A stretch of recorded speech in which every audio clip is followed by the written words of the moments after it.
A very respected speaker of this evening, Dipen Trivedi from Mumbai, Secretary of SIRC Panaraj sir from Bellary, participants of this evening program. Very good evening to all of you.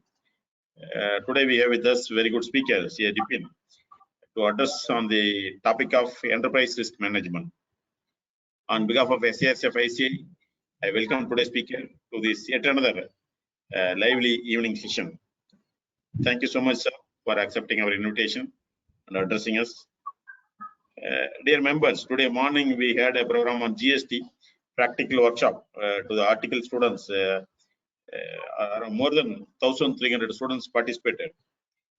Evening after the CP meeting, at 7:30 p.m. we are having a program on health-related matters and COVID precautionary measures for family members of our profession. We are continuously organizing more and more programs for the benefit of members and our profession.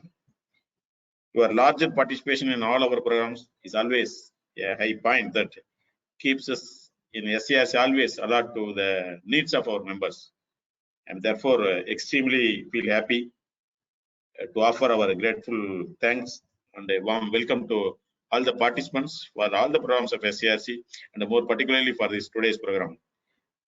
Thank you so much. Before going to the technical session, I request Panaraj sir to introduce the speaker of this evening.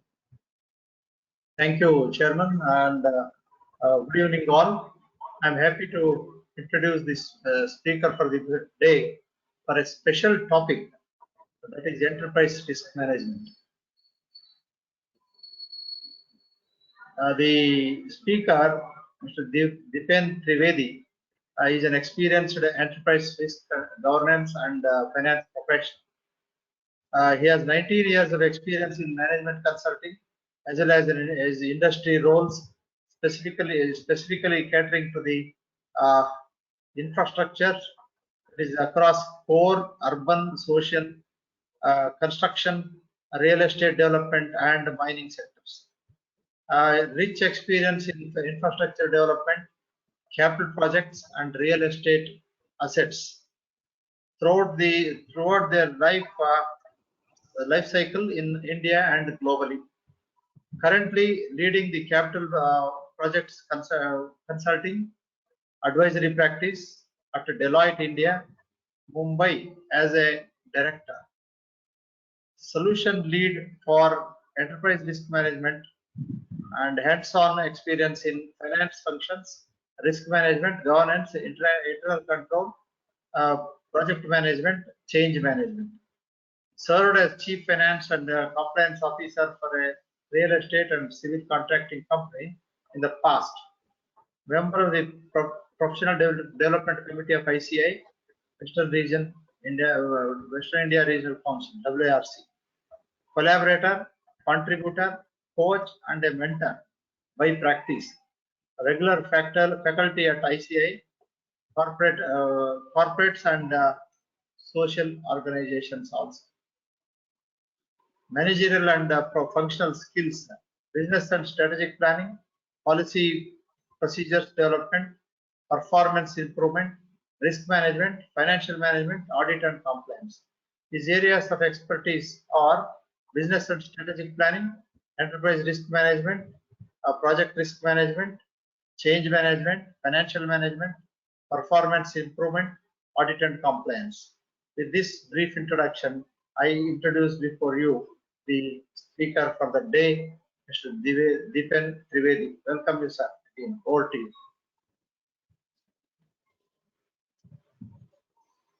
Sir, you are muted, sir. Please unmute, sir. Unmute, sir.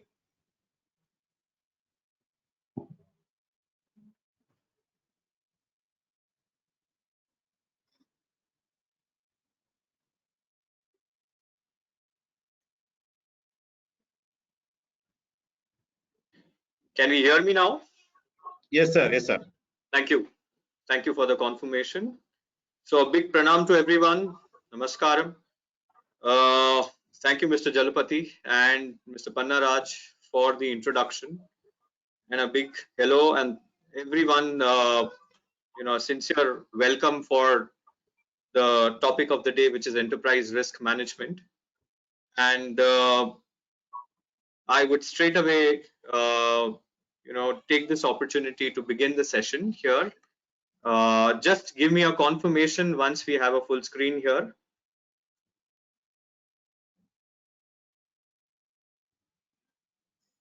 Is the screen visible? No, sir, yet, not sir. yet. Third button below the orange arrow mark for screen share. Yeah, now Yes, it's sir. Now it's okay, sir. Okay. Fine, sir. You can Without proceed. any, I mean, it is fully visible, right? Yes, sir. fully Yes. Thank you so much.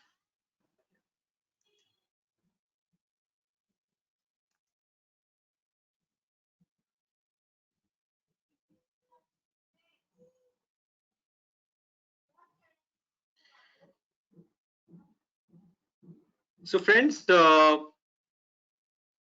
enterprise risk management is a subject which is always of keen interest, and somewhere each one of us are risk managers. But let's warm up. Let's start with the basics.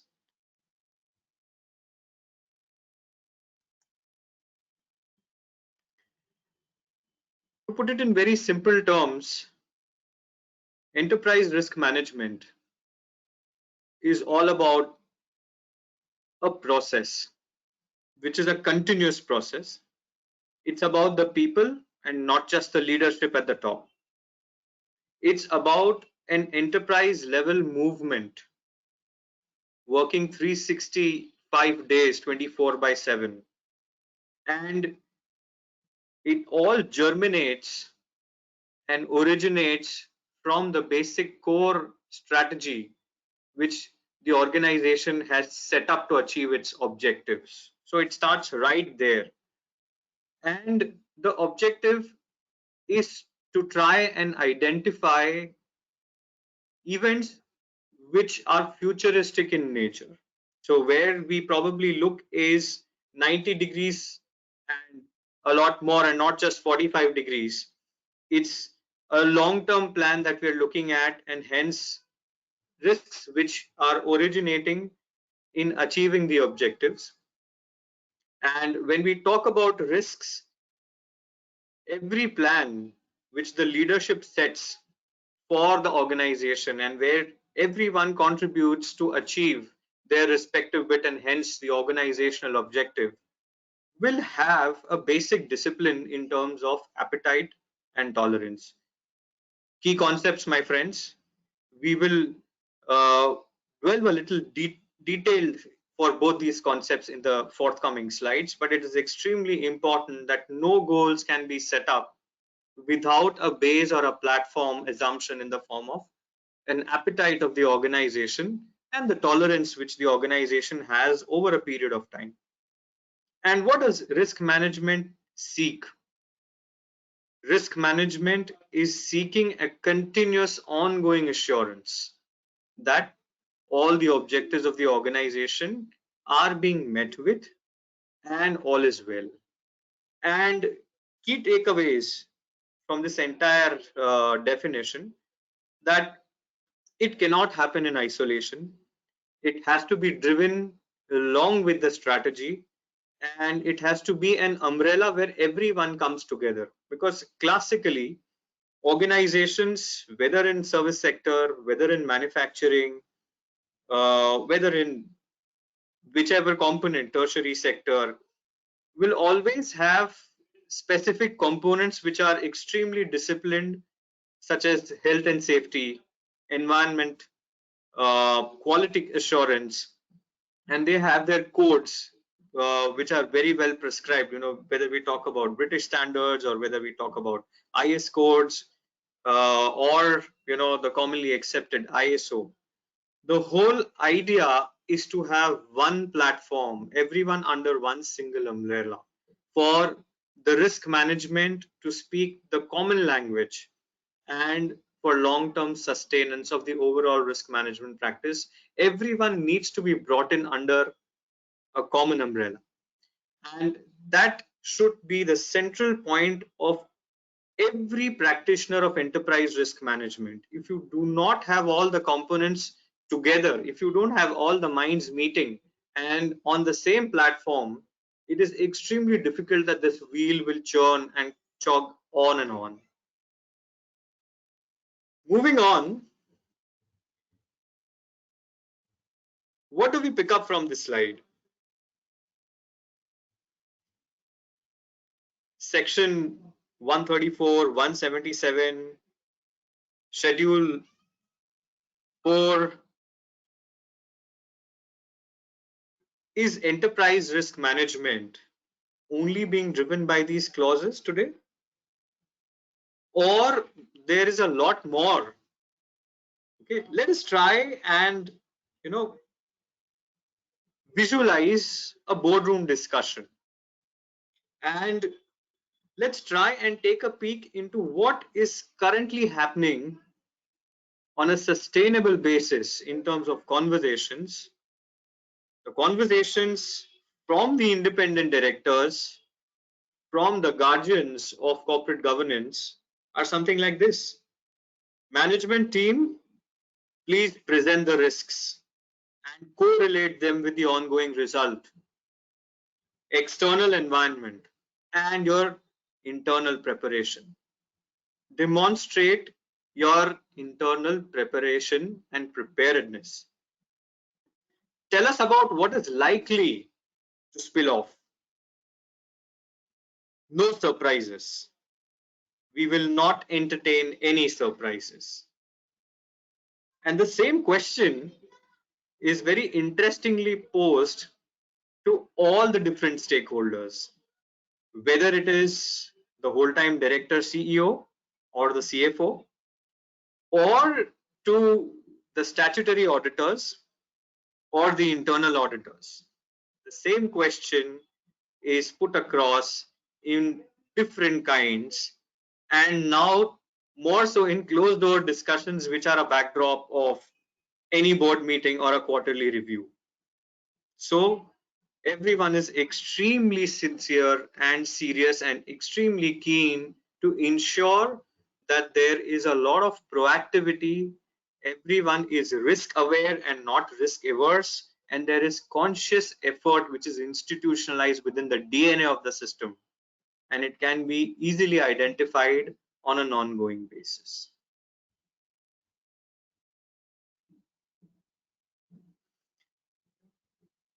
This slide is actually epitomizing everything which we just spoke of, and why just the concern at the top level. I think everyone which is a part of the ecosystem is realizing today that there is extreme amount of globalization, right? Look at the speed of transactions. We see advertisements and commercials by a few companies which are on transactional payment fintech companies, where there is a person there are two people competing for the same food item, and one lady is trying to remove cash out of her pocket and the other lady is super fast, where she basically makes an electronic payment. So the speed of transactions, the confidentiality, the speed at which there is data sharing, volatility in the markets. Who expected the pandemic and for as long as 20 months? All these things are boiling up to one particular point, that risk listing is a matter of past. Standalone processes will not help. Exercises which are qualitative are good to have, but we need more quantitative estimates which are precise in nature. Bring out data analytics, use all the data which is available, but give us a near perfect scenario. Try and focus on an ongoing risk management which is subcutaneous, which is a part of the organization.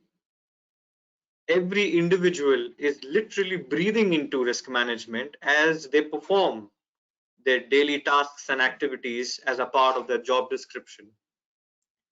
And more importantly, serve the management with real-time risk-related information.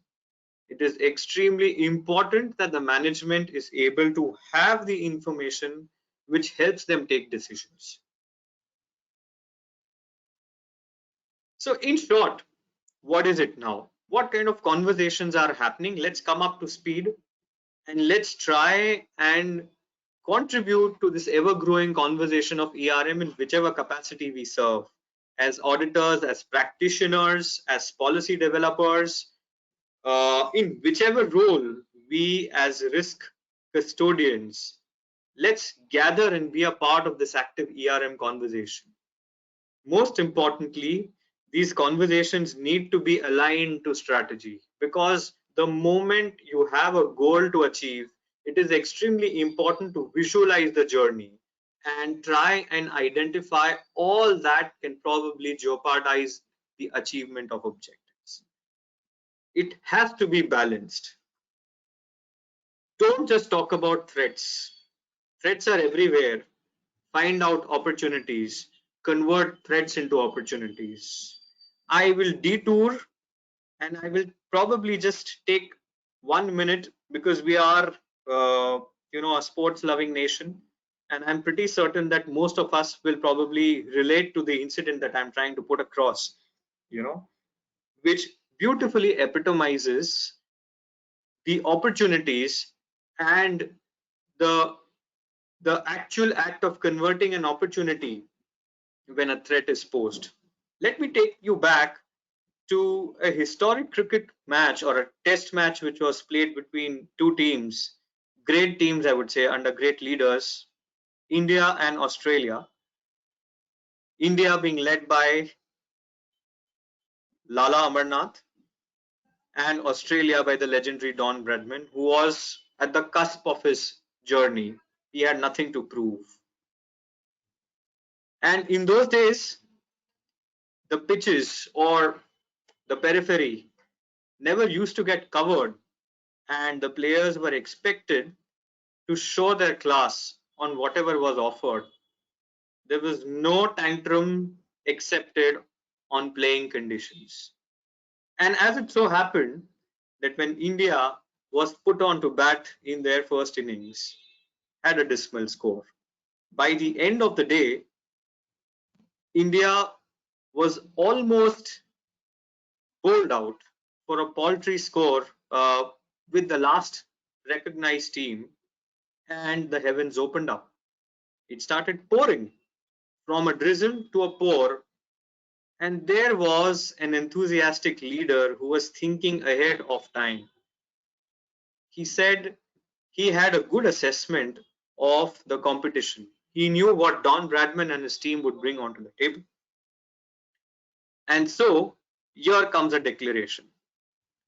Lala Amarnath declared overnight so that he could exploit the situation which was on offer, because the play would start come what may, even if rained, if it drizzled, and if it was a literal mud field, the play would resume. And the moment the declaration was communicated, early morning next day, guess what? Don Bradman opened their innings with number 11 and 10. He reversed the batting order. So if there was one legend thinking, the other converted that risk or that threat into an opportunity. And guess what? Australia walloped India in their chase in setting a target. And the batting order, which was reversed, came absolutely good as a risk mitigant to the response on the risk which was thrown open to the Australian team. And Don Bradman did not miss a century in that particular game also. So leaders today are no different. They are armed with information. They want to be quantitative, and they want to turn opportunities, risks into opportunities. And the message is, nothing is top down. It is a mix of top down and bottoms up. So balanced and looking at opportunities.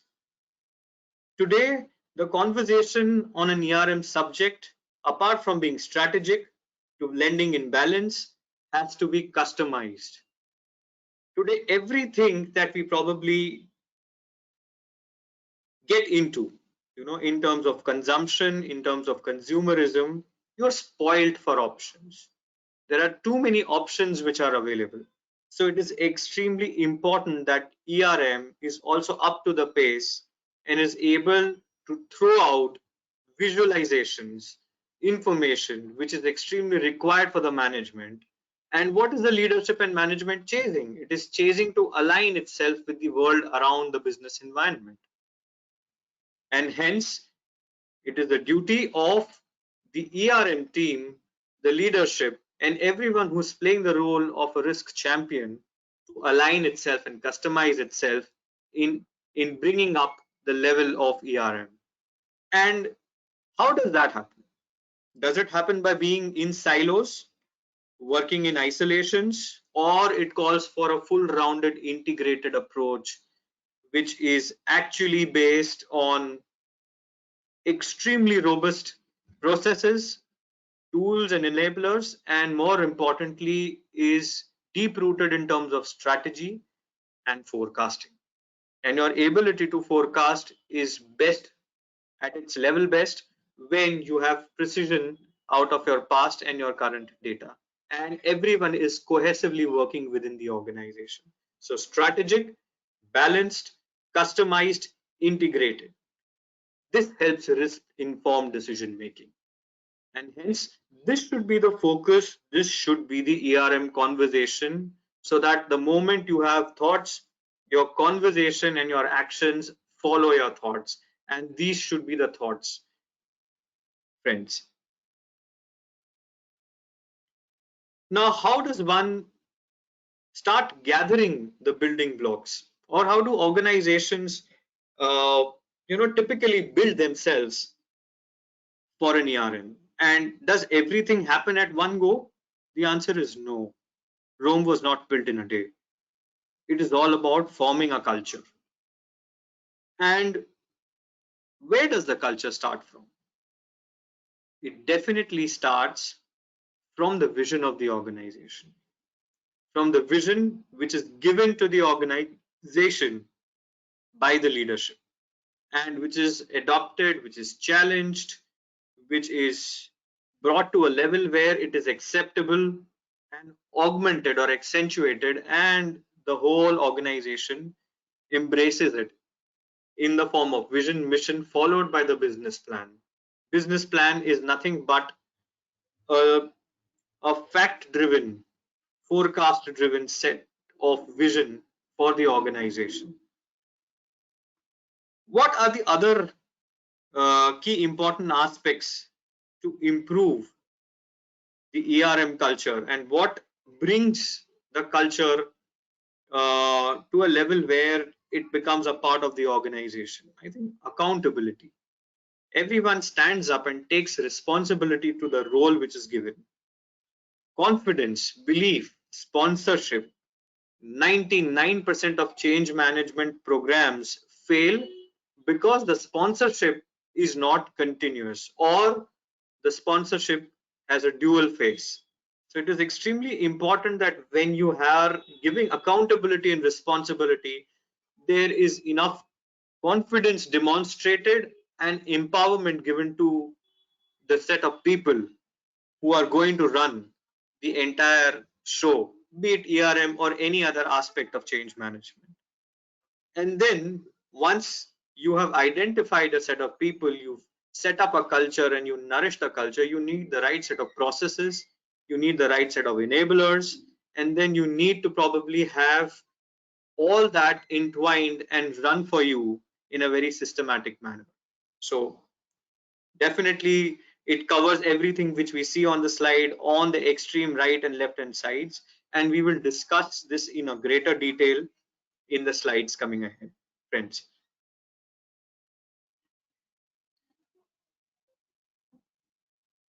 Any subject which can be called rational, which can be scientific, has to develop principles, has to have hypotheses around them, and then those principles keep evolving and keep improving upon as the time progresses, and they keep improving the standards.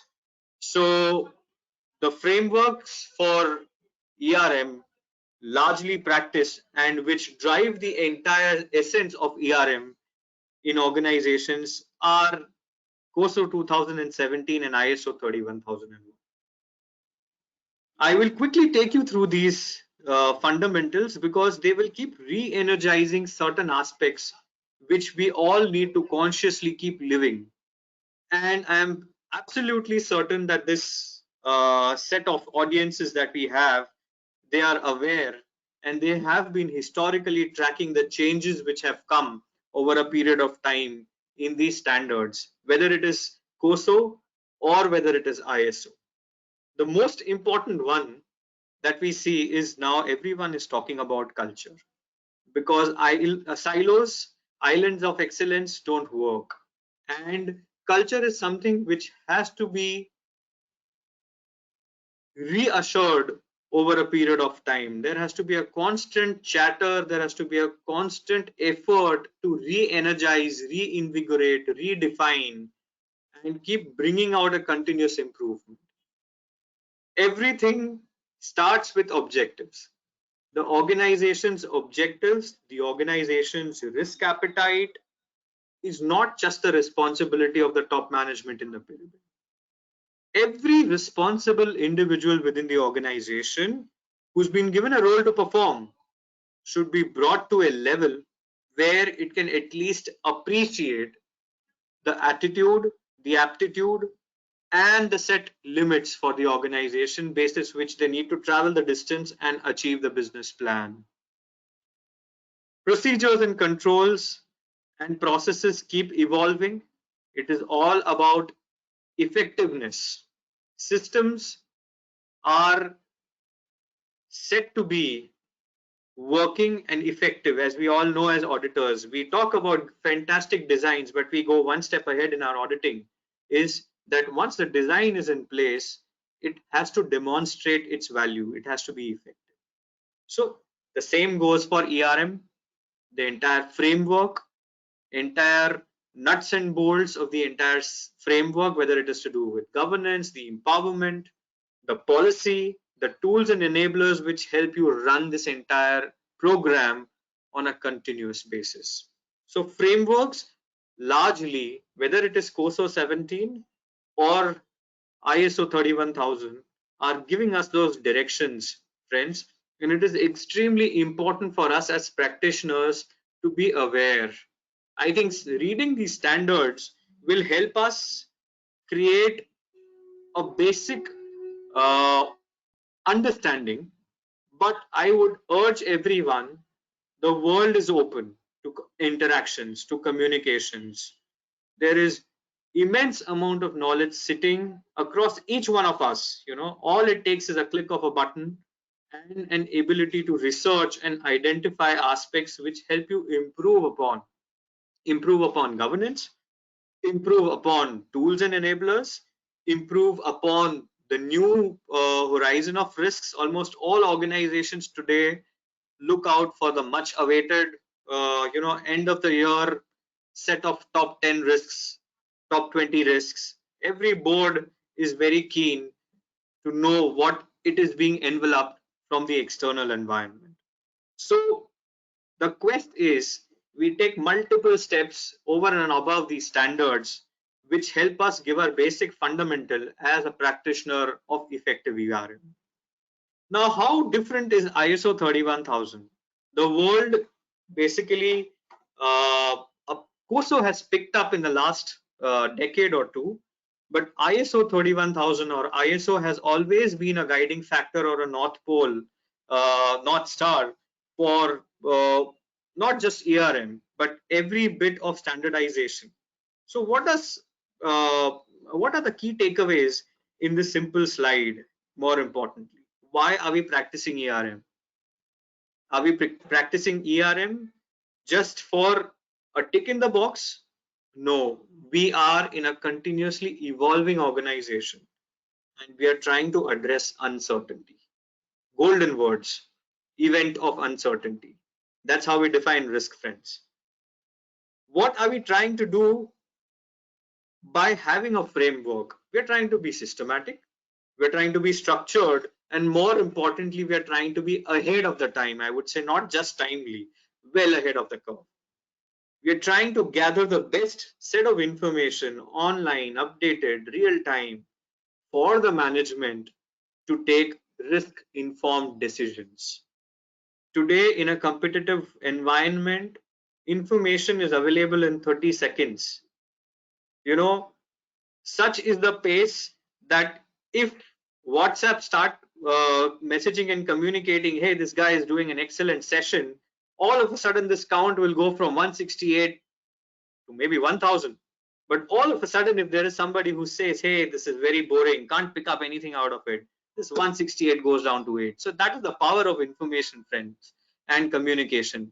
So when it goes to businesses, it is extremely important that we are able to bring real-time, updated, relevant information for the management. These frameworks help us do that. Dynamic, iterative.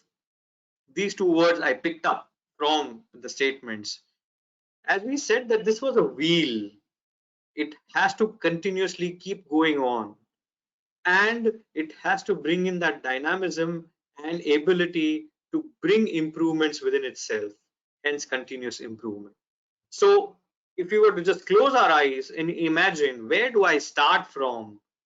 These are the fundamentals from where we as a risk professionals start. We want to track events of uncertainty. We want to be systematic. We want to probably bring timely information. We want to be into a process which helps continuous improvement, yet which is dynamic. How do we do that? Let's answer all these questions. The moment we start answering all these questions, we are in the right direction, friends.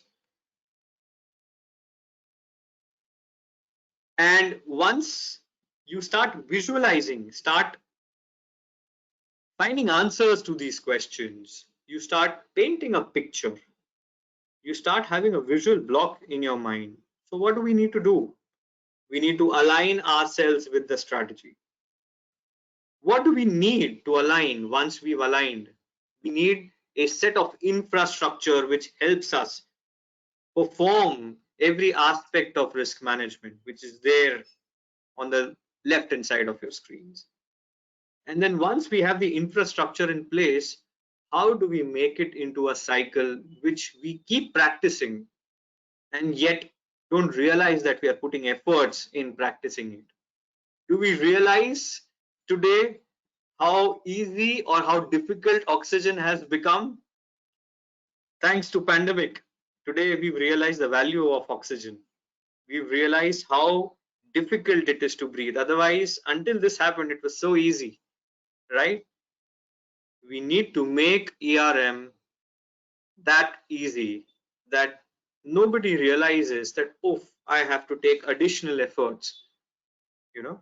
So it has to become embedded within the daily activity or the set of responsibilities in such a manner that it is absolutely seamless in terms of identifying, assessing, prioritizing, developing a plan to meet as and when you probably face the risk, you know, and continuously monitor it and keep providing the results on an ongoing basis. So this is what you visualize, this is what you set yourself for. And what is the first thing that you probably would want to do in terms of your first step? The first step is always assessing the capability and the maturity. That's the starting point. Because any effort which is without assessing the capability and the maturity of a setup will always create a disconnect, will always create a gap in terms of what are the expectations and how empowered is the setup currently to be able to meet that expectations. So what happens in this capability maturity assessment? It's not a rocket science, friends. Many methods, many ways to do it. The most important is to reach out, gather practices, talk to people. What is their awareness? Are they practicing risk management? How are they sharing their bit of risk management within the organization? Are they islands of excellence, or there is integration? And where does each of those set of discrete or holistic actions taking the organization? Where would you probably map them on a scale, as you can see on your screens right now? Very important. Otherwise, these change management exercises are like black holes. You will end up spending months and years, but always cut a sorry figure when it comes to the board meetings and independent directors looking into your eyes and asking, why do I not have simple information? Why do I need to struggle to ask and get an information that are we at risk? And there are wide eyes looking at me. I'm asking for tangible information. Friends, capability maturity helps us bridge the gap between what is the expectation. Are we at an ad hoc stage, or we are 24 months or 18 months or 12 months away from being an evolved organization? Trust me, it will take time. It's a journey which one has to set up, one has to plan, one has to walk the plan and see all the difficulties, overcome those difficulties with a lot of dedication and a lot of process and system. And that is how things start working, and we keep taking up or keep ascending steps on the capability maturity. Once we have our capability maturity, I think these 6 steps define how we run our risk management. I would say that this is a process. More importantly, these are tools and enablers. And each one of them is extremely critical and enabler for us to be able to practice risk management and live up to an expectation of the business and the organization. And the first is starting from knowing what is the appetite and what is the tolerance of my organization. Just a question to each one of us, and I'm sure there will be an answer from every participant sitting in here. What is an appetite? What is a tolerance? There is a difference. Yes, to people who are extremely high in terms of risk bearing ability, there may be no difference in risk appetite and tolerance. We call them great gamblers. But to all organizations who have social responsibility and a growth trajectory, there will always be a difference. And they will always not wait till their appetites are touched upon. If I have 1,000 rupees in my pocket, that's my appetite. But if I were to spend 100 rupees and get disturbed, that's my tolerance. My appetite is my ability or my net worth, but my tolerance is what I decide, which is a reflection of the world which is external to me and my internal capabilities. It is extremely important to align ourselves as leaders, as various risk practitioners and part of the organization. Every employee who has a reason to understand and follow the path of business plan should understand and align to the risk appetite and tolerance of the organization. Individual risks and appetites do not matter. Eventually, if you need to get there, which is the business plan of the organization, it is extremely important to align ourselves with the risk appetite and tolerance. So the first set of an enabler or the tool is a identification and documentation of risk appetite and tolerance. And if that appetite and tolerance is already documented, communicating it down the line. It is every leader which is a part of the overall pyramid. It's their responsibility to an extent, depending upon the team's maturity, communicate them either as hard facts and with full discipline and directive to follow, or if there is a questioning mind, feeding them with the right fact and letting them know why such a tolerance or why such an appetite. Once this is very well documented and understood, everyone will see it from the same optic, same lens, and that is where a risk management exercise will be productive and not counterproductive. Otherwise, your individual threats will start surfacing at an enterprise level, and the decision makers will probably not have the right picture to the organization. It is a collective vision. It is the organization's risk appetite and tolerance that matters. And all of us need to develop a screening habit of bringing out, identifying a risk and assessing it with the optic or the lens of the organization's appetite and tolerance. Now, once you've set the discipline, what comes next? Who will do it? Who will be accountable? Who will be responsible? And how do we identify the set of people? The answer is obvious, all of the organization or everyone who's a part of the organization, but there are roles to play. The roles typically are of a risk sponsor. Imagine, visualize a pyramid in your mind. The topmost layer is the sponsor. The sponsor is the organization, the board, which is oversight, has the oversight authority or is overseeing the entire business and its sustenance, and has a responsibility to the world at large when asked questions.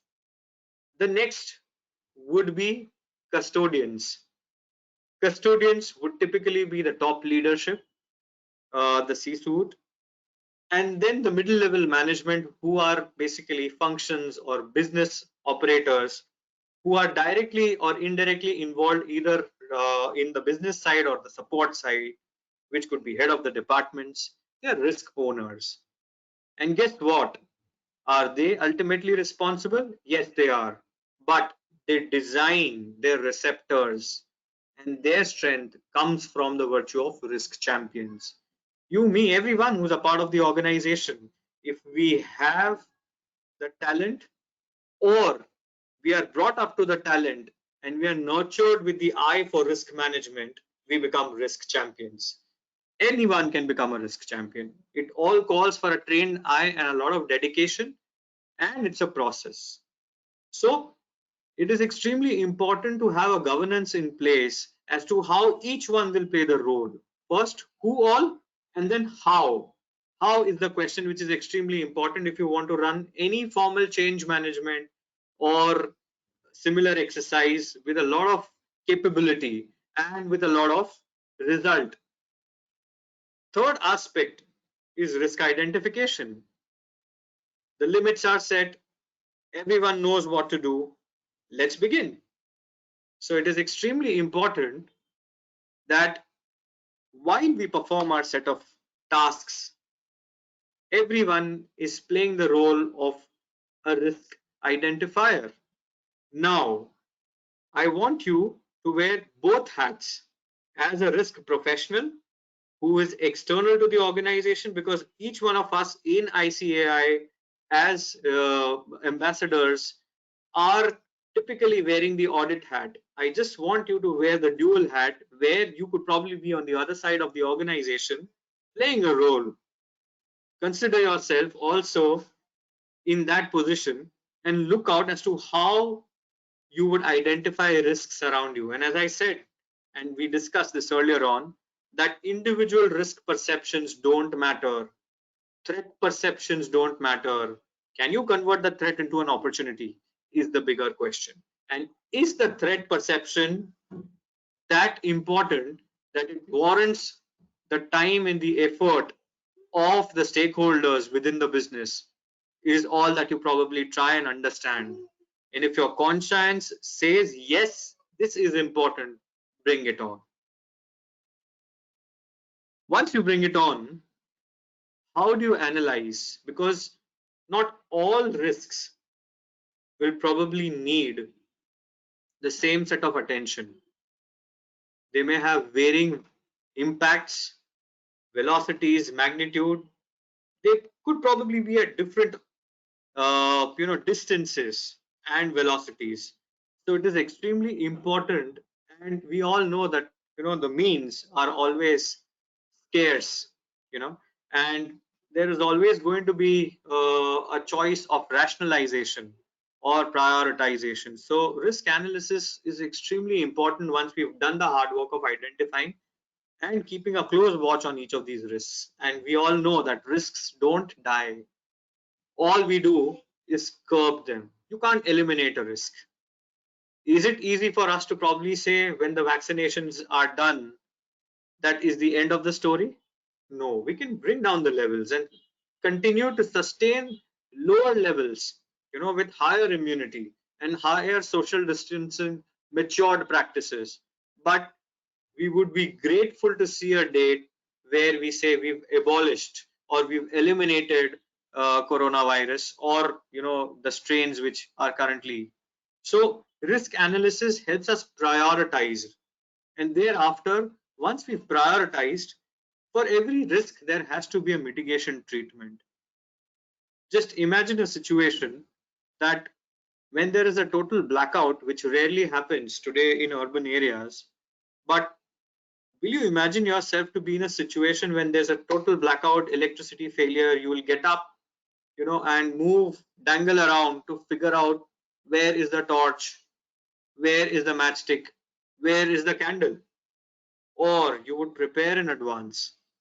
You would know exactly how many steps to walk, which direction to walk, which cabinet to open, and which hand also to pick up. The precision depends upon individuals. I've seen meticulous planners. So this was just an example, but the substance that I'm trying to communicate is that there has to be a treatment. Identifying a risk is a good job done, but it's only a half job done. Because if you have not addressed the root, it is extremely, I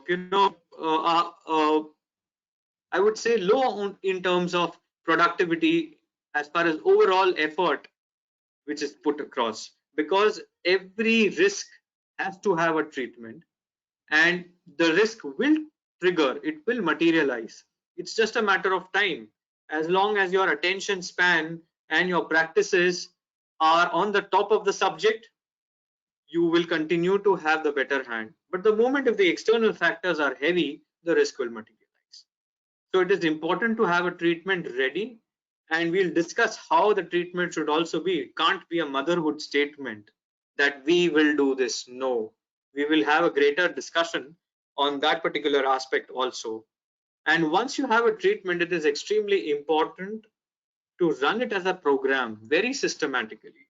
You can choose the tools, you can choose the manner in which you want to monitor it, but every effort which goes in dealing with that particular risk has to be monitored. The progress has to be kept up so that a course correction can be brought in, and the stakeholders need to be informed through a systematic reporting. And it goes on, it's a circle. Let us look at each of these aspects in a brisk manner. Now, we discussed about the appetite and tolerance. We discussed fundamentally that what are these aspects. But as practitioners, what is important to take away from this session is the tool. How does that tool look like? What should it be? Once you've brainstormed with the people who matter, how do you fix up these realistic qualitative and quantitative parameters? And what is a broad classification for these parameters? So parameters is nothing but a way of bringing in discipline and structure to the tolerance statement and the appetite. Appetite is generally a charter document. Charter document will specify broad contours which will give an understanding to the reader of the document or the practitioner in terms of what does the organization feel, okay? Where does it have a higher appetite? Where does it have medium appetite? Where it has low appetite? Where is it standing as far as zero appetite is concerned? Any organization today will have zero appetite when it comes to health and safety and environment, right? Organizations which are higher on growth trajectory will maintain a statement stating that yes, though we have a lower appetite as far as interest and lending activities are concerned, or borrowing or indebtedness is concerned, but we will try and demonstrate a moderate appetite because we are a growing organization. We will have to invest, right? So that once plain reading of the appetite statement, which is a charter document, will help us understand what is the behavior of the organization, how does it want to be conducted as far as its appetite and general business is concerned, and everyone needs to fall in place. And then comes part two, which could be a spreadsheet, which could be a table, it could be anything in terms of look and feel, but it sets up tolerance limits. There are hard-coded limits, and we all use those limits to decide what is the magnitude of risk, and hence we need these documents.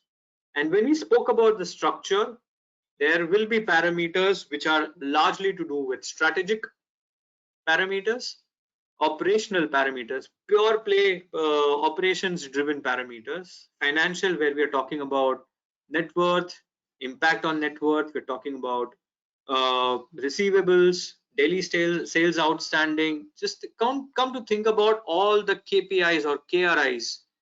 Key risk indicator is an indicator which tells you how the risk is behaving. The moment it is a part of the business plan, the same becomes a key performance indicator. They are no two different things, my dear friends.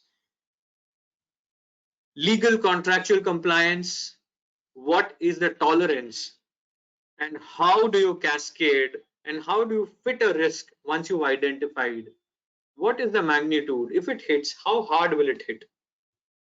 And hence the impact is actually put across in a structure on these parameters, which could be 4, 5, 6, depending upon the organization, how the organization wants to put down and want its risk practitioners to follow each of these areas. The likelihood, which is part 2 of the tolerance statement, is where once you've understood the impact, the likelihood is the second aspect, where you understand that if this is going to happen, it's going to hit hard by this magnitude. But what is the likelihood? What is the probability? Should I just be worried about and get concerned by only looking at one dimension, which is impact, or I probably need to take the second opinion and have a product of impact and likelihood? There is another dimension to it, the velocity. The velocity is the speed and the rate at which it will happen. How fast can it hit? And when these 3 dimensions are put across, you have your quantitative risk assessment, which is available in most of the risk management, next gen risk management tools. I can actually take a name or names of most of these products which are extremely supportive today. But the whole idea behind is that it is important to take the risk assessment by virtue of the tolerance, which is impact and likelihood. Let's seamlessly move, since we've covered the governance structure. This is from your optical perspective, that how do you organize, how do you structure yourself, how do you give the role which each level has to play, so that everyone plays an integral part in the entire risk management. It is not one person or one individual or one role. The roles are spread and everyone takes the responsibility. Identification techniques is also very interesting, and I would say that a questioning mind can add another 1,000 techniques. It's all about practicing awareness. Where will you find the information which will help you identify risks? It could be discussions. There are any keen listener will pick up thoughts, will pick up from the conversations. The credibility is something that they check for. Everything that they get to read and consume, everything that they analyze, directions, public domain information, private information, name it, third party reports, every document which is a part of the organization can give you a lot of cues. It's about how you cultivate the eye for risk management. That's the most important aspect, and this is just an illustrative list which I wanted to bring out. Limitless, explore, go beyond. The only thing is just put a credibility check on the source of information and the authenticity of information before you arrive at any conclusions as far as identifying a risk is concerned.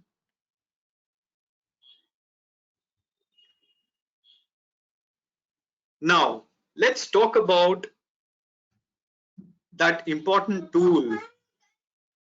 And that important tool is nothing but a risk register. And to my mind, and to every risk practitioner's mind, this is the most powerful enabler in the science of risk assessment. What is it? What do we do? I want you to visualize, as many columns. Just open an Excel sheet in your mind to make things simpler.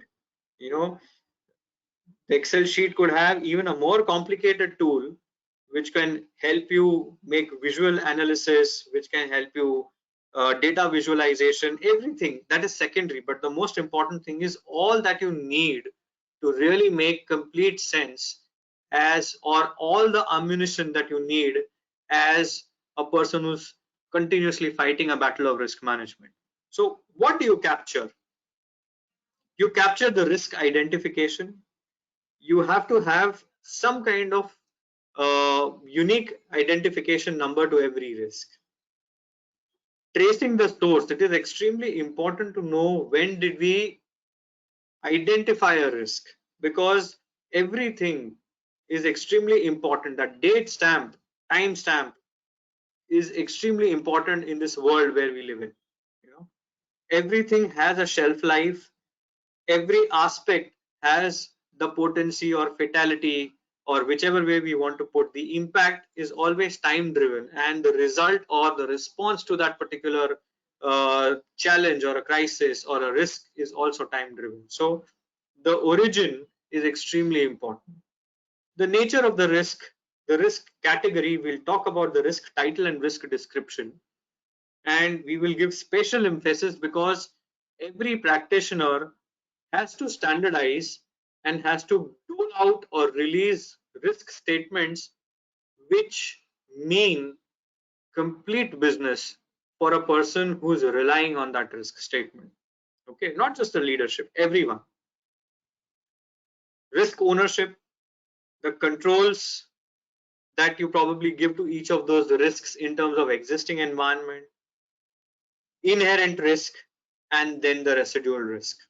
And then if there is a residual risk, what is the treatment and who should be responsible? Just visualize these 12, 13 columns and your picture is complete.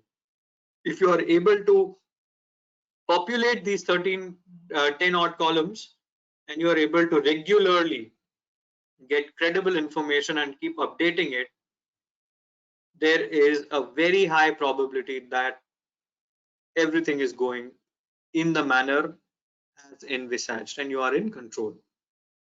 Of course, the risk audits will have to be performed or validations will have to be performed on this information, but this information at least gives you a sense that you have the universe in front of you and you know how each risk is expected to behave and what is the current potency available. Let's focus on the risk statement. Three things are extremely important, and every risk statement must convey these three aspects. The first aspect is risk has to be brought out as an event of uncertainty. That event has to come. Don't take it for granted.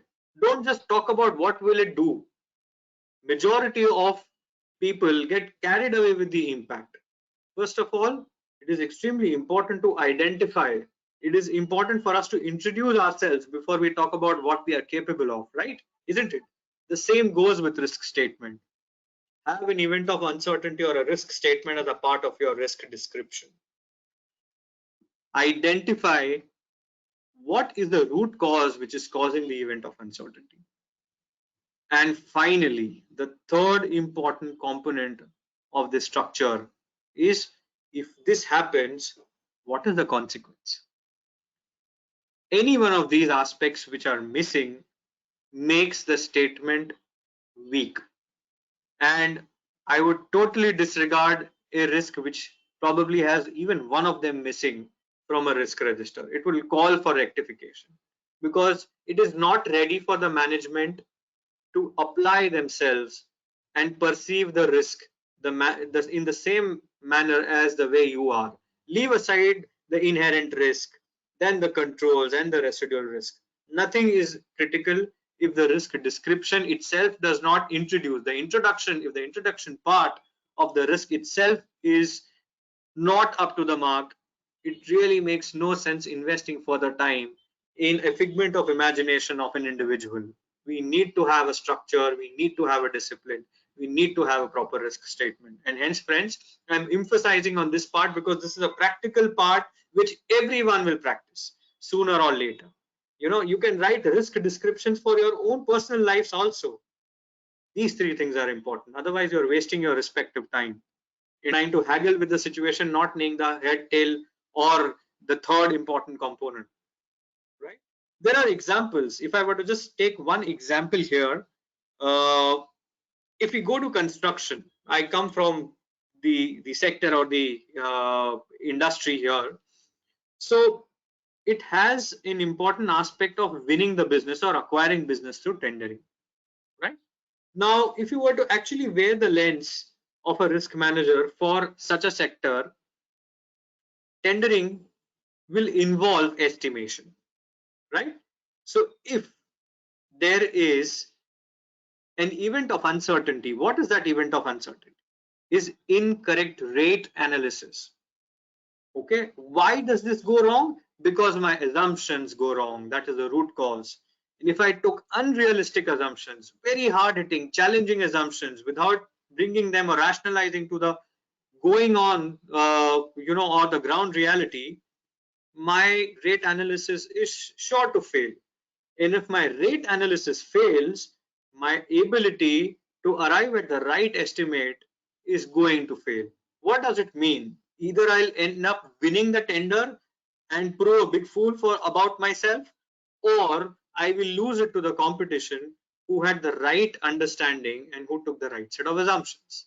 So, event of uncertainty, root cause, and again the consequence has to come out very clearly for an action to happen on that particular risk. Let's move on.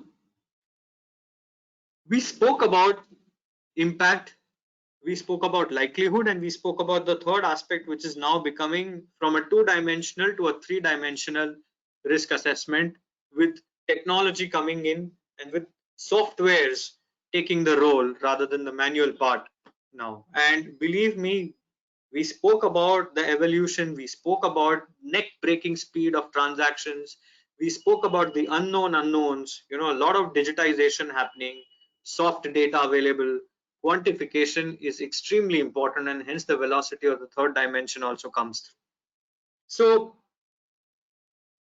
here, why I brought this slide on risk analysis and impact and likelihood, having said and done, is because as practitioners, a basic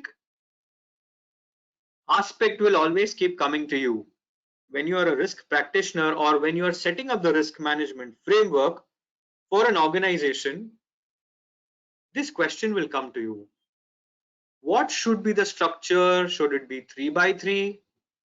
Should it be 5 by 5 matrix? Should it be more? What should it be? And how do you apply your mind? And what is the rationale behind a 3 by 3, which is high, medium, and low, or a 5 by 5, which looks like negligible, minor, moderate, significant? You are increasing the aspects, and similar 5 aspects to likelihood also, because impact, likelihood, two put together will help you assess the risk. So what is the rationale? What is the science behind a 3 by 3 or a 5 by 5? Friends, the rationale is very simple. Evolved organizations have lesser complex structures because they have means and lesser number of challenges. Let me put it in simpler terms. If an organization is low in terms of capability maturity, you remember the chart, advise them to go for a higher matrix so that they are able to practice management by exception.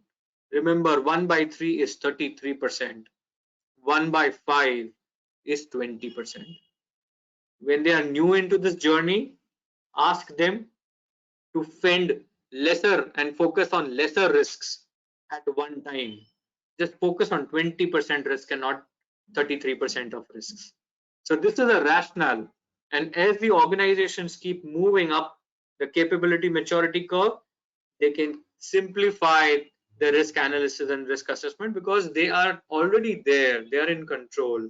So they need not have such complex 5 scale, 7 scale models. For them, things are simple. Either it is black or white, it is high, medium, and low. They are in control. They're demonstrating that control. And hence the rationale that evolving organizations on capability maturity always advise them a 5 by 5 or a 7 by 7 matrix. But organizations, as they start demonstrating maturity and they start moving up the curve, feel free, give them a happy and a lesser complex 3 by 3 matrix of high, medium, and low, provided they're demonstrating the results there in risk management.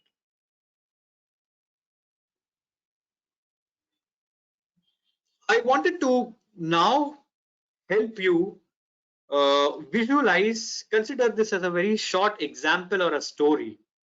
Okay? And I will try and put it across visually. Just walk with me and you will realize what is the end result and what is the emphasis.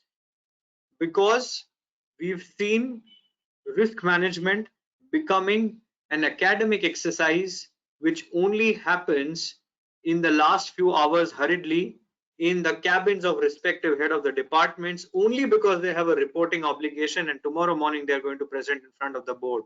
They will burn the whole night. Only a few individuals will focus, and the people who are actually on the ground are completely cut off, oblivious to the fact that they are the ones who are nearer, who have more receptors, who are able to see risks, but their contribution is not featuring. So let me probably just take you through a real life case, and let's talk about an organization again from an illustration and an example perspective. Let's take a construction company here, friends. We have a risk champion who is working in the risk management team. He's a young enthusiast, right? And he has great values, great skills, very eager to pick up newer risks which are coming around and assess them and take it to the management from an actions perspective. So one fine day, this risk champion of ours identified a risk and he put it across in the risk register and he gave a rating. That rating on a 5 by 5 scale, which can go to a maximum of 5 into 525, and imagine that 25 or a heat map. I hope each one of us have seen a heat map which has shades of red, yellow and green respectively, and depending upon the coordinates x and y coordinates of impact and likelihood, the point will lie somewhere. So a friend did his fact finding and he carried a risk which had a very high rating of 5 into 525, and he took that risk register and he was absolutely impatient and he wanted to bring this risk to the notice of the higher ups. So A, he did his job.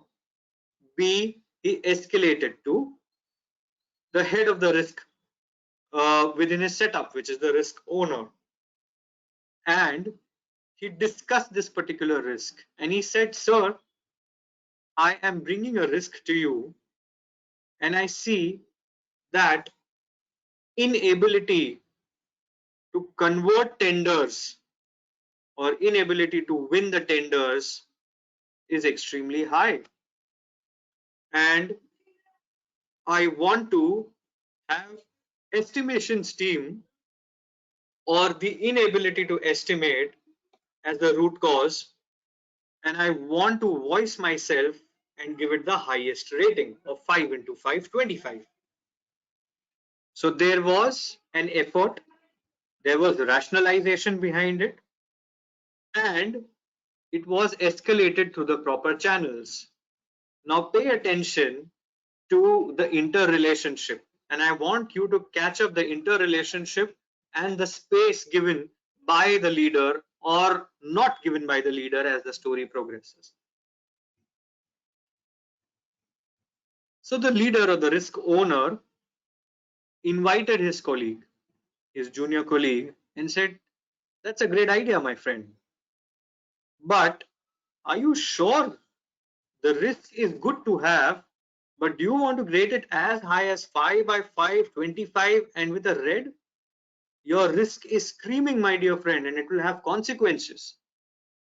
And then this colleague of ours, whose sole job, whose sole role was to only support the organization in change management and risk management, he reiterated, treat him as a chartered accountant, treat him as an MBA, an engineer, whatever. But he is a risk champion for us in this story right now. He said, sir, I am 200% convinced that our tenders are not getting the required space within the time frame, and the evaluation or the rate analysis is being done with a lot of hodgepodge. There could be ulterior motives, or there could be a simple reason that the person who's supposed to be doing it does not have time and he's cutting a sorry figure, and hence we are not at all competitive when we bid. Having heard him, having given him the caution, having shown him the moderation, not having steamrolled him, the most important is the leader needs to be accommodative. He has to have an objective discussion when it comes to risk assessment. They decided to further take it to the senior leadership, and they approached the business head. But before doing that, in the corridor, the risk manager cautioned his junior by saying that, do you know who sits next to our cubicle? There is a dedicated engineer who takes care of the estimation. Are you trying to tell me that he does not do his job well, or he is doing it with ulterior motives? So that was a word of caution, but it was not overruling him. And then the whole story is put across in terms of hard facts with attendance, with time sheets, every corroborative evidence is brought out by our dear friend who brought out the risk. And he says, sir, do you believe my story or not? And that brings in conviction. Fact-based, research-based risk brings conviction. The failure rate or the conversion rate, along with everything which basically makes us conclude that the root cause is rightly validated, they approach and they go to the leadership. Look at the transition. The risk was not nipped in the bud.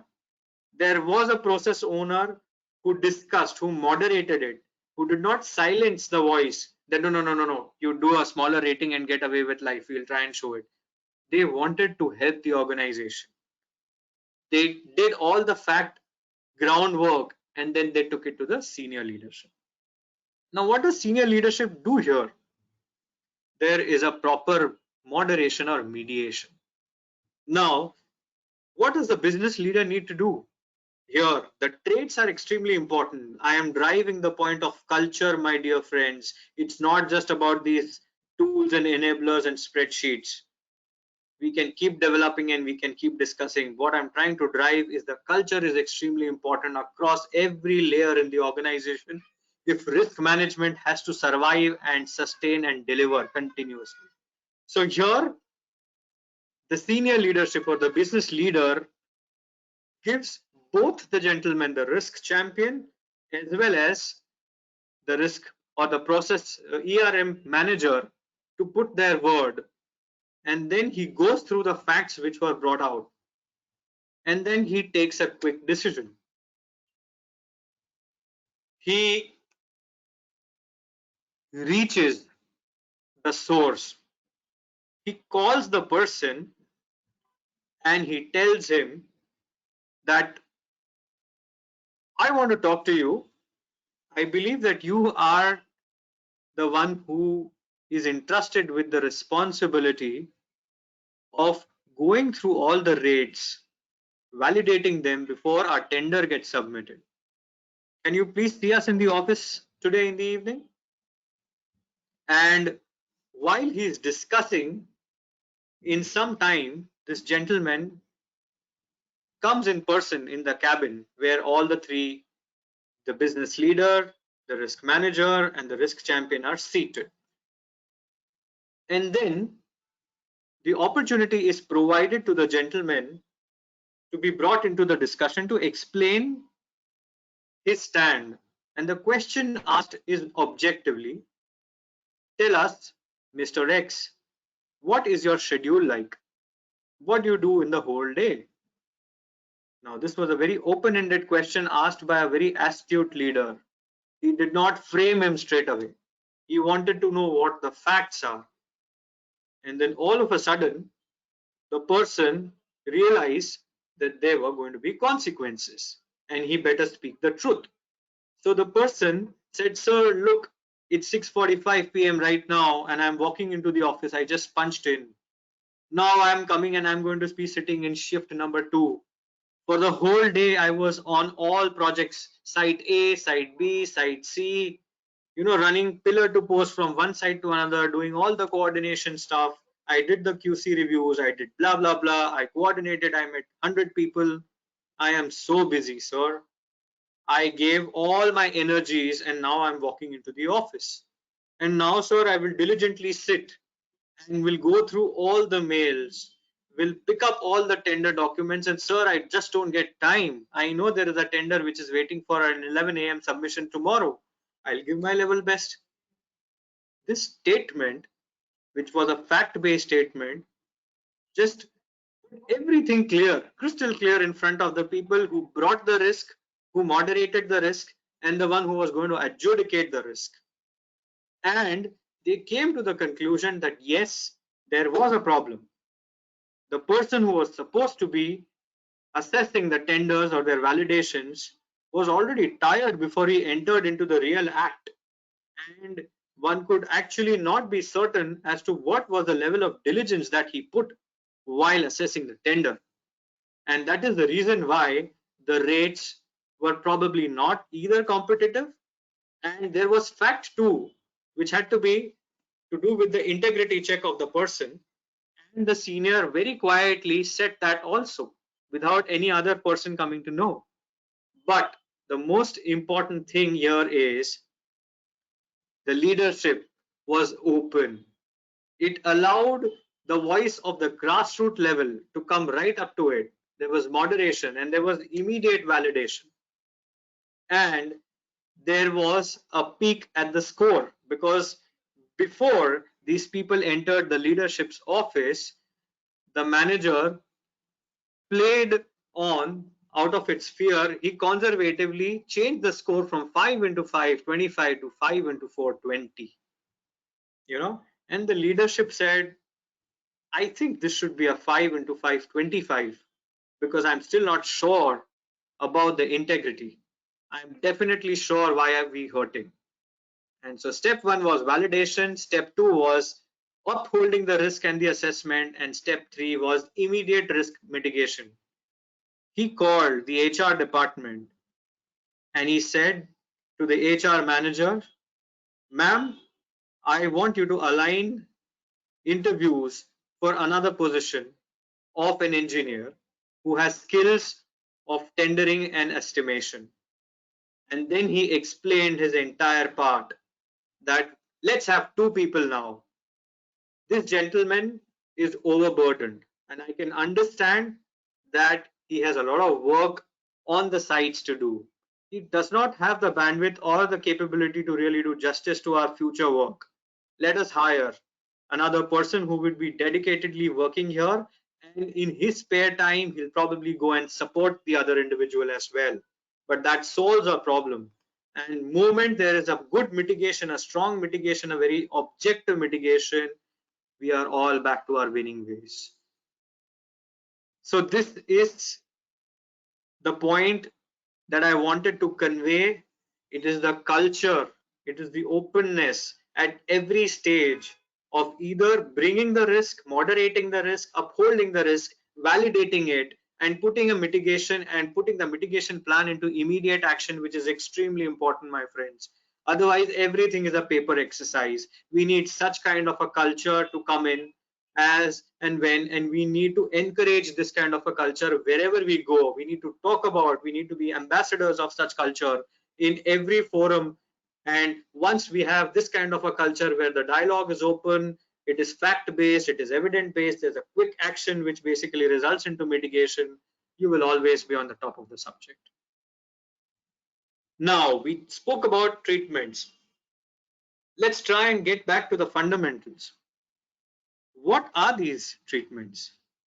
And how do you do justice to each of the risks? You need to strategize. That strategy could be to retain the risk, face the future. It could be to reduce the risk. It could be to transfer the risk by a simple insurance solution, or just don't go, avoid. If it's raining, just don't go. If there's corona waiting outside, high infection rate, just avoid. It's risk management. Treatment processes. Once you decide what your course of action is, what your strategy is, you need to go and try and hit the root cause. Have objective treatment, step by step. The plan has to be a very objective, step-by-step driven plan. And there has to be effective tracking or mapping of every treatment plan which is put on the ground. Why? Because the organization spends management time, people down the line, there's resource directly and indirectly, there's money which is put across, there's investment. So every investment has to have a return, and more importantly, the risk has to be curbed, it has to be brought down effectively. Now, I spoke about the discipline, and we also spoke about the fact that there has to be treatments which are not motherhood statements.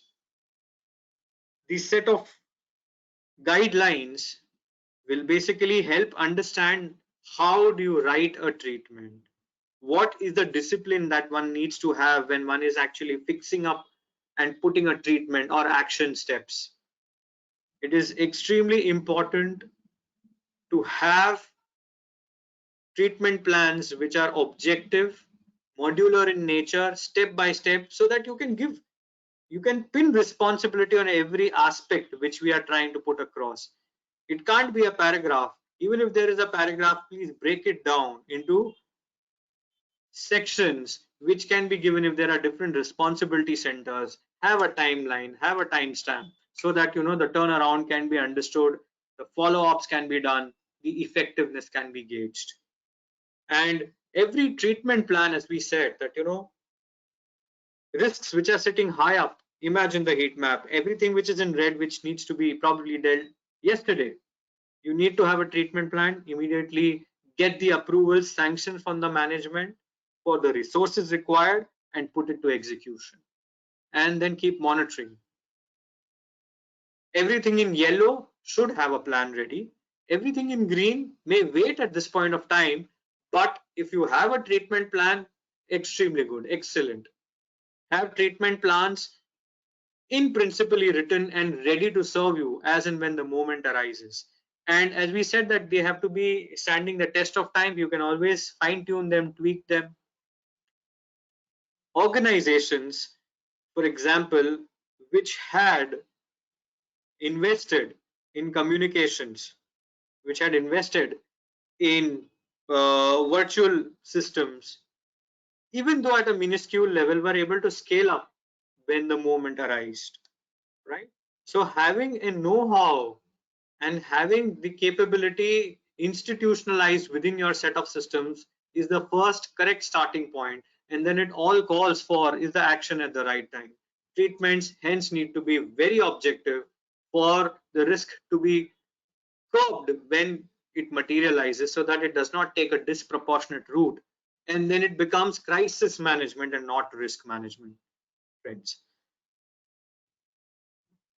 The last aspect, if you keep looking at the small icon diagram on your right hand side, we are now at the monitoring stage, because we have a responsibility as risk practitioners at various stages, and we visualize this particular pyramid: the sponsors, the custodians, the risk owners, and the risk champions respectively. The data has to move, the results have to move. Data on two counts, information on two counts. The first is your ability to manage the risk register, and the second is a segment where if there were certain risk plans which were institutionalized, put into practice, what is the result? Where are we heading? Does it need a course correction? Or we can state with reasonable accuracy and confidence that the risk now can probably be downgraded. So the information has to move the pyramid. There has to be a time discipline, and there has to be a consolidation process.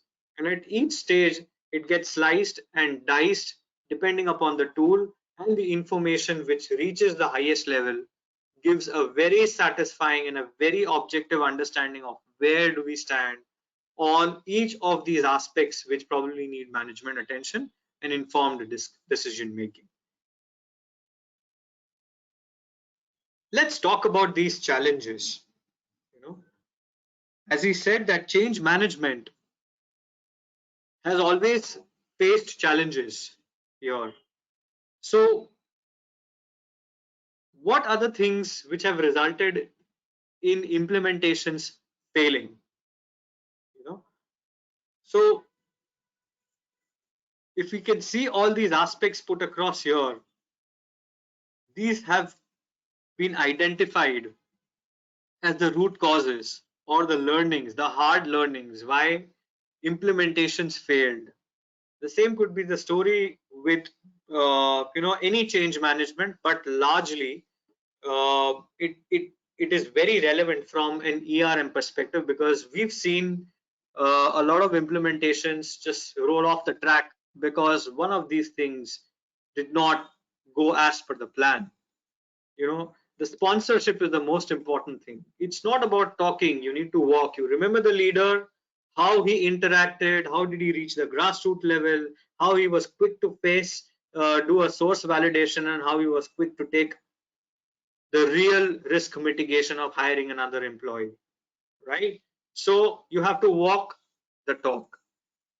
More importantly, you need to have the right set of skilled people. There has to be an excellence program.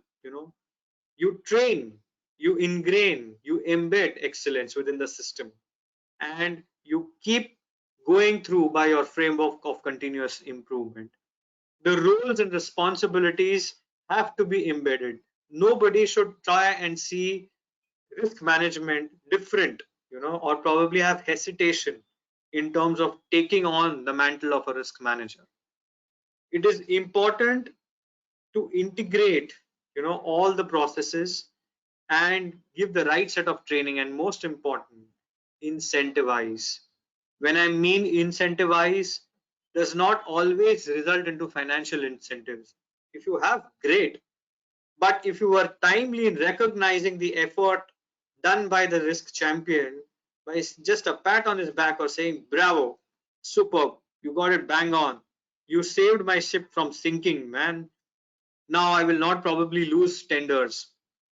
That appreciation or the sense of achievement, when well documented, when brought out, incentivized in whichever way possible, goes a long way in ensuring that all these unknown unknowns or risks which are farther from the leadership but very close to the people who are on the ground are brought out the next time again with same degree of vigor and enthusiasm.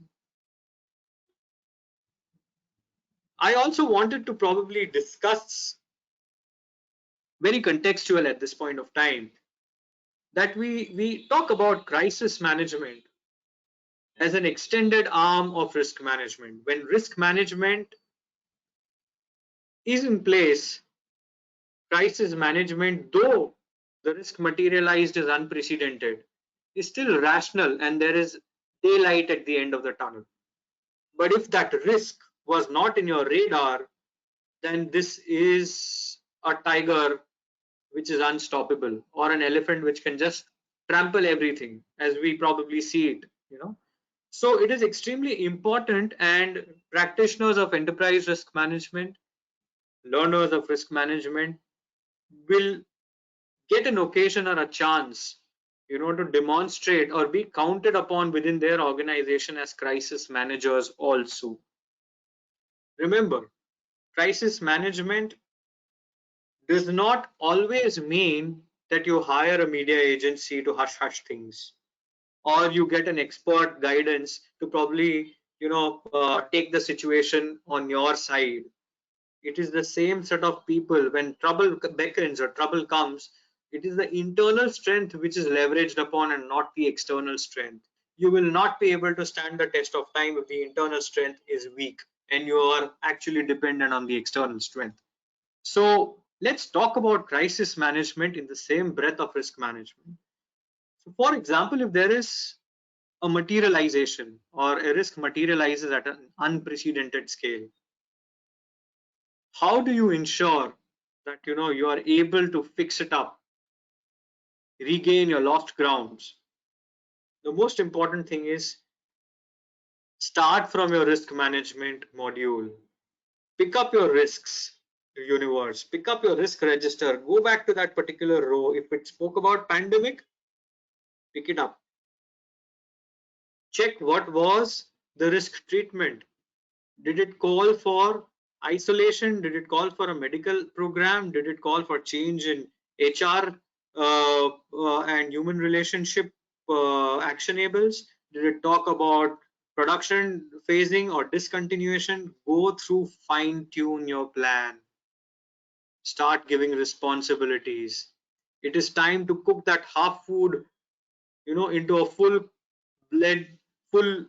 meal. Now implement it. Responsibilities, and most importantly, task forcing. How many of us have got attuned to that app which keeps telling you what is the infection rate, what is the mortality rate, what is the recovery rate at a zonal level, at a district level, at a state level? Crisis management is a heightened state where task forcing and continuous monitoring is extremely important. Any crisis calls for communication, but communicating information for each and every stakeholder across the value chain is extremely important. It's not the one that you go and communicate who is probably making the most noise. It has to be done in a very phased manner. There has to be a continuous dialogue. Transparency is the order of the day. Monitoring and analysis, as I said, that we all monitor.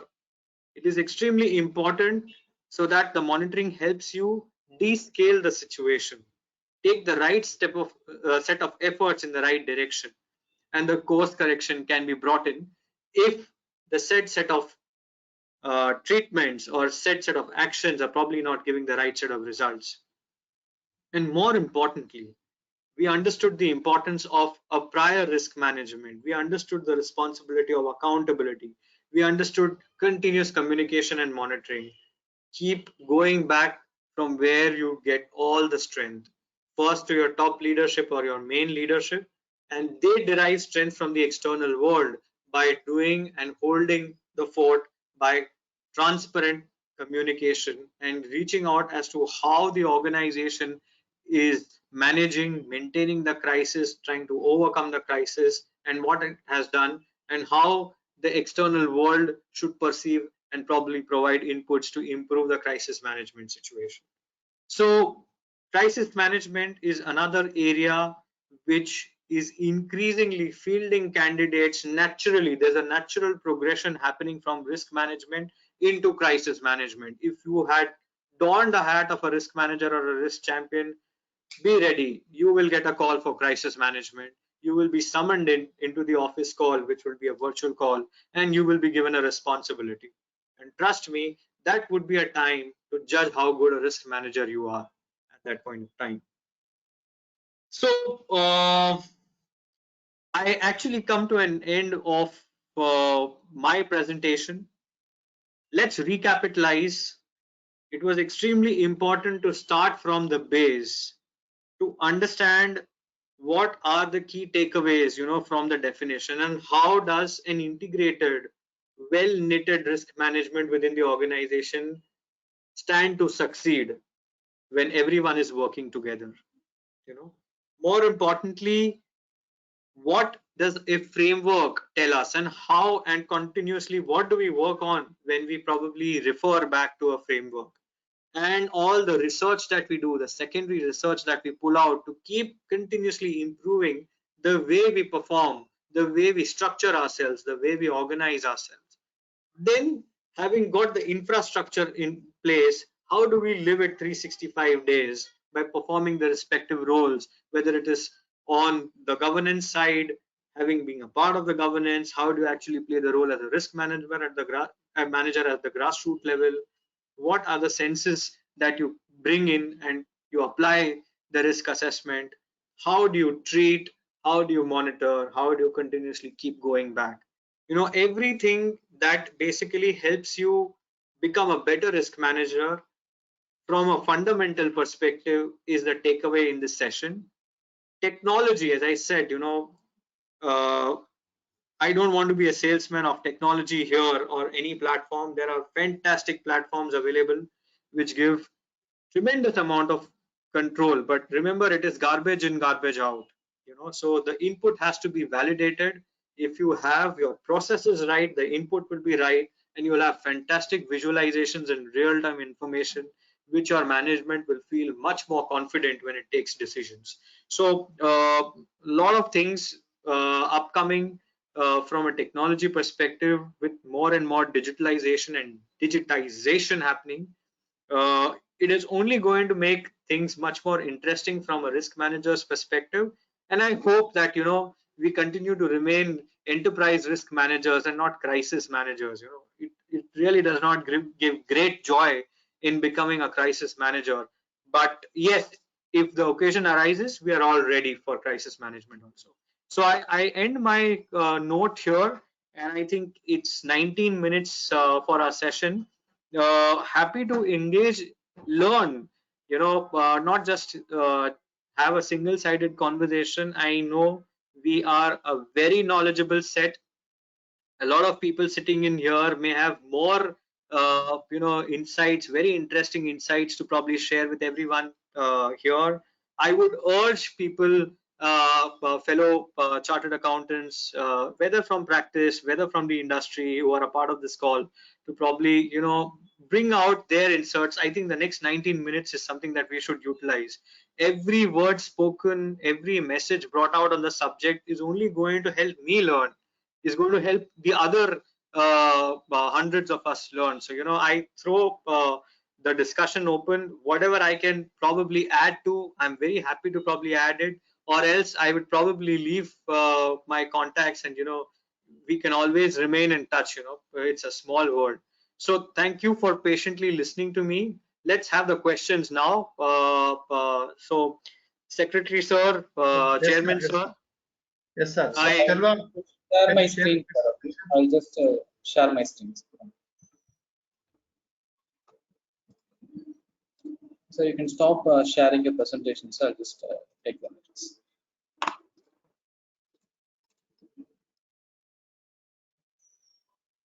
Is my screen visible? Excel sheet. Should I read it for you, sir?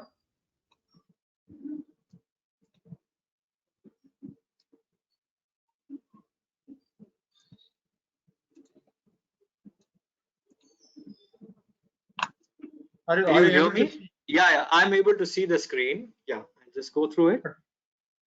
Yeah. Will you First read, or question- should I read it?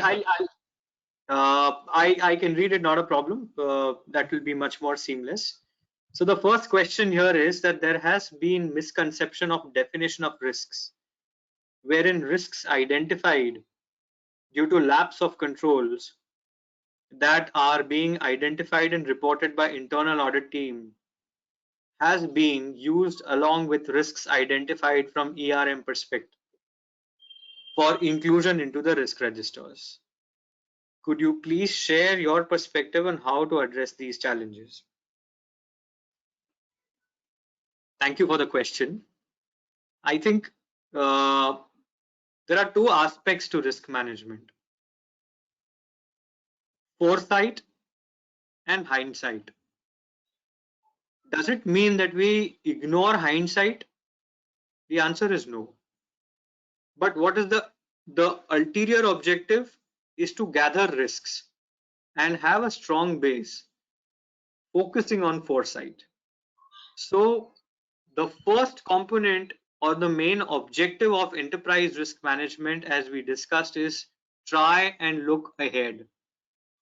But as I said, risks don't die, and hindsight is equally important as foresight. The risks which are being gathered as an afterthought or an after event by consuming internal audit or investigations or any evidence where risks had already materialized, those risks are also important, because as risks don't die, we do not want a second level attack or that risk again infuriating or inflaring again. So the answer again is foresight and hindsight both are important. The objective is to gather risks, but in such a manner that foresight is important, because management has to be forward looking. It has to probably have whatever is in the hindsight is available to them, but they are more concerned, they're more jittery and anxious for something which is unknown to them. So foresight first, hindsight. I would say the ratio should be 70-30 or 60-40, more towards foresight. I hope that answers the question, and would be extremely happy to have another aspect brought out too. But remember these two things: foresight and hindsight is the total understanding.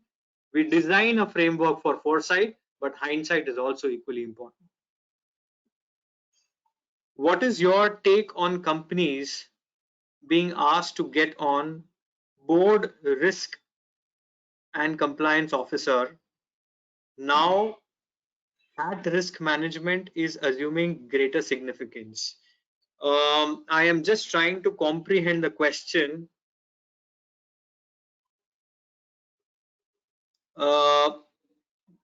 Get on board risk compliance officers now that risk management is assuming greater significance. Yes, let me try and answer this question straight away.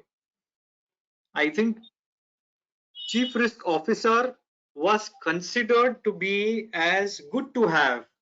But you know, if you are a forward-looking organization, if you value independence, okay, you would always have a Chief Risk Officer or Risk and Compliance Officer, which is not some other position playing a double hat. Typically, we've seen audit committees, audit and risk, audit and compliance, or audit and risk. I think that's the biggest blunder organizations make. An audit is supposed to maintain independence. Risk is a totally different subject altogether. With no offenses to organizations, but it is extremely absurd to see audit and risk being donned by the same person or the same set of people. And risk and compliance is definitely calling for equal independence as audit would probably call, and it is extremely important to have an advisor of that stature. If they come from the business, nothing like it, because they have years of experience and they have the discipline to look ahead. So that is where chief compliance officer or a chief risk officer is an absolute yes for the structures and definitely for boardroom discussions. That's an advisor what one organizations should have, you know, proactively rather than being forced by independent directors now. Third question, if we had a satisfactory answer to the second one. I'm trying my best. Sir, you touched upon future anticipated risks as well. Any insights how to build a mechanism to forecast such things? I think I can give a generalist answer and we can try and probably have much more. It's all about being aware. How can you create awareness within the system? An individual or a group of individuals, what is this so-called, so fantasized tool called brainstorming? It's today when different minds meet, they come and pour in thoughts from their respective areas. So awareness increases.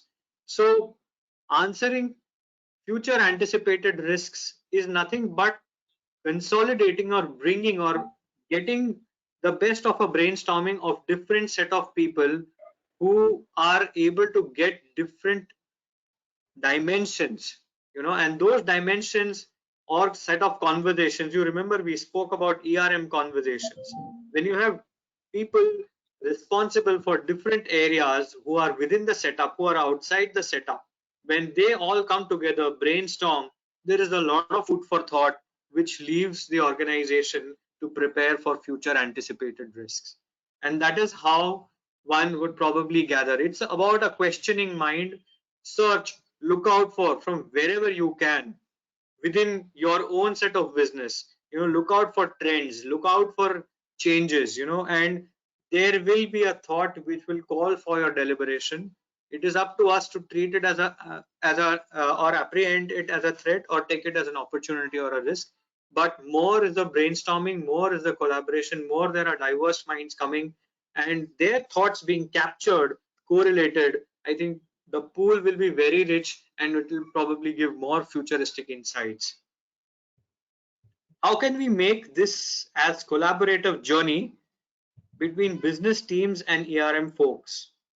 Generally, business feel it is not something. Hello? Yeah. Yes.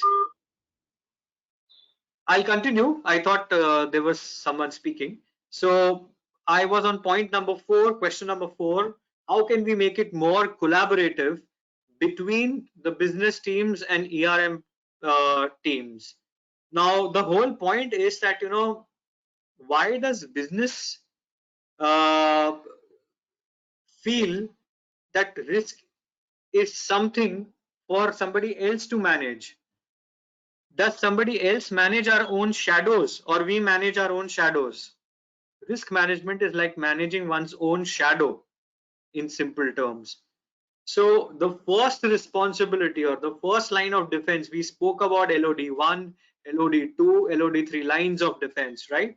I think it is the business from where the entire risk management has to start. And ERM team is a catalyst which basically energizes the entire function and focuses on the entire approach of getting things together and giving a structure and form which is continuous and ongoing. I think businesses cannot shy away, or it would be actually treating as if it's not my shadow, somebody else will come and manage my own shadow. We'll go on to point number 5. Business disruptions caused by prolonged or repeat lockdowns, workforce training challenges with work at home setups, emerging technologies that disrupt core business models. I am not able to understand the question here because I see them as risks which have been brought out by our participant or our contributor. I try and I'm trying to make some understanding out of it, but I am seeing them as risks which have been identified and which have been put across in the current scenario. I'll take the next question. Can you also touch upon few global standards, global regulatory provisions that mandates us to have ERM framework? So there are standards which talk about, currently risk management is still recommendatory, but we are reaching that situation where it will become a part of regulatory if we keep having scams. Risk management is a required aspect and everyone needs to report. Let's not just talk about SEC, let's talk about our Companies Act, and we spoke about those statutes which now make it extremely important for the directors of the company to stand and talk about the enterprise risk management and how structured are they in terms of approaching risk and identifying and sharing it with the larger stakeholders. So yes, there are standards now. Slowly they are getting tougher and tougher, and I dare say it, but I say it again that let's hope that we do not have a regulatory body for enterprise risk management. Otherwise it would be like somebody regulating whether you are breathing or not. It is such an integral part.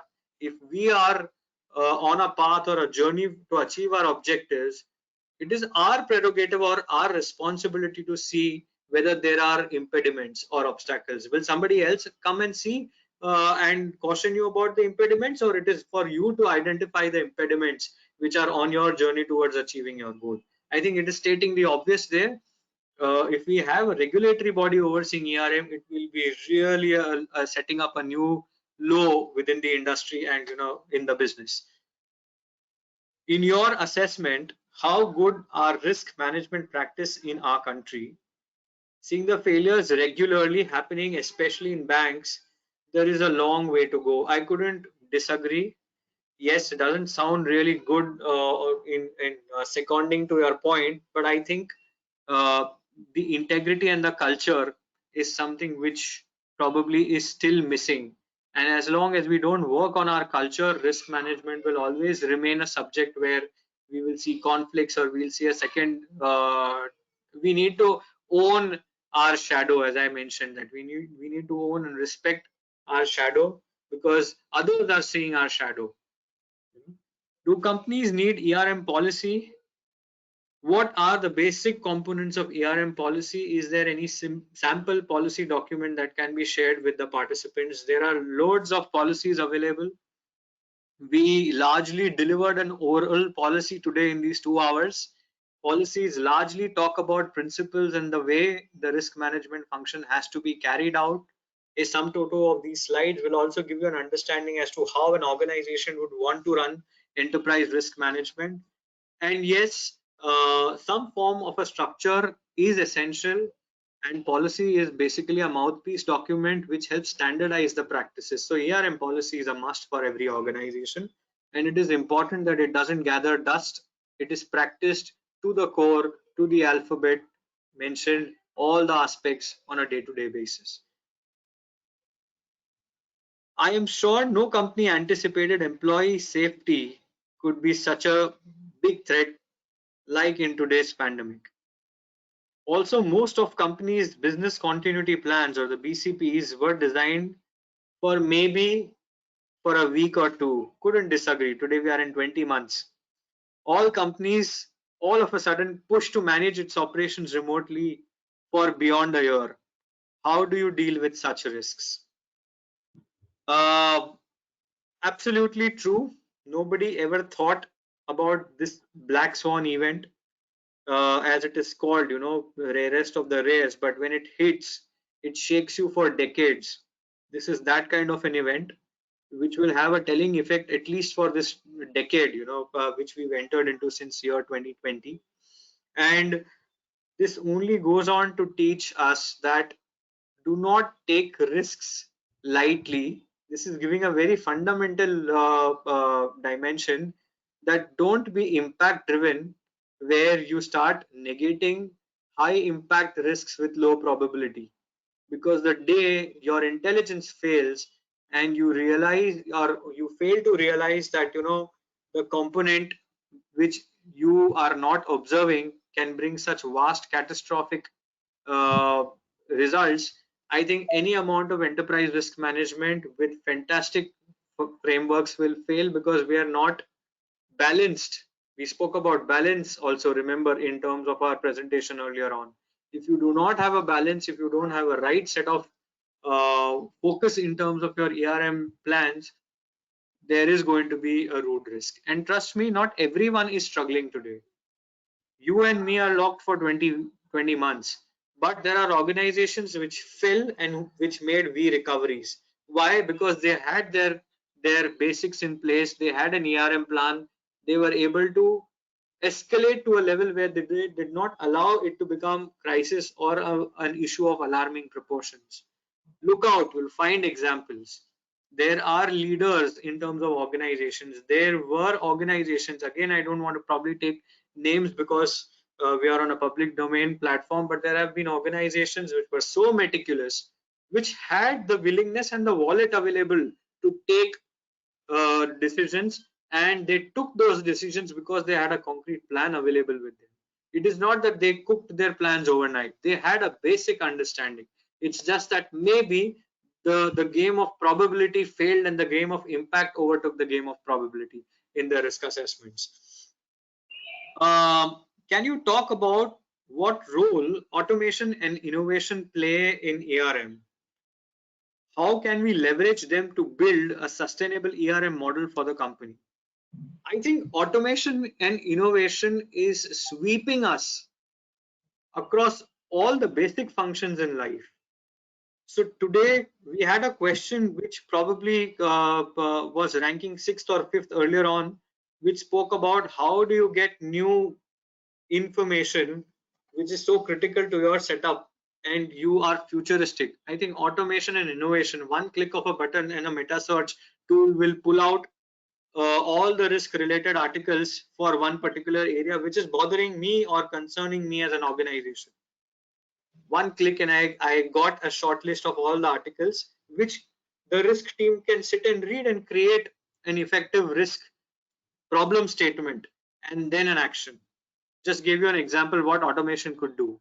And innovation will come good once you have defined your risk problem statement in how to bring a solution which will not just sit on the shelf but will be really effective from its impact in treating it and in the cost aspect. That is where innovation would come through, and innovation can happen anywhere, at any point of time.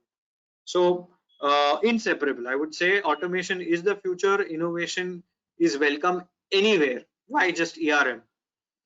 Question number 11. I will take this as the last because we are on the dot. In fact, 2 minutes past. I'll take this question. In large organizations with very low capability maturity index, typically what should be the blend of strategic versus day-to-day risks to be able to implement a successful ERM? This question has given the answer as well. Just reflect within your own self. If you came to a conclusion that the capability maturity is at a low end, the point is that you start with baby steps, you go with smaller targets and you try and first meet the basic risk framework and the basic risks, aim small, miss small, and then slowly graduate in terms of complexities.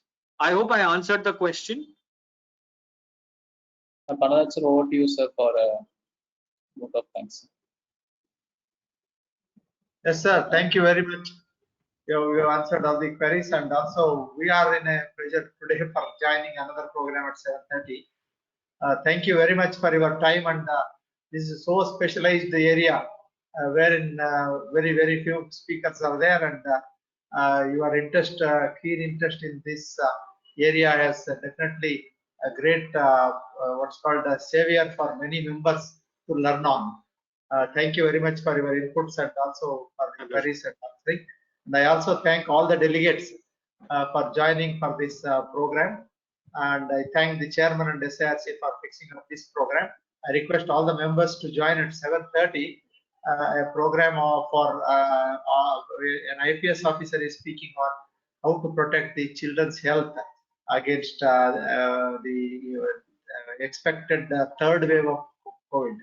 So these words first for the day, and thank you very much. Thank you all. Selva, thank you, technical head Selva also. So thank you all. Stay safe.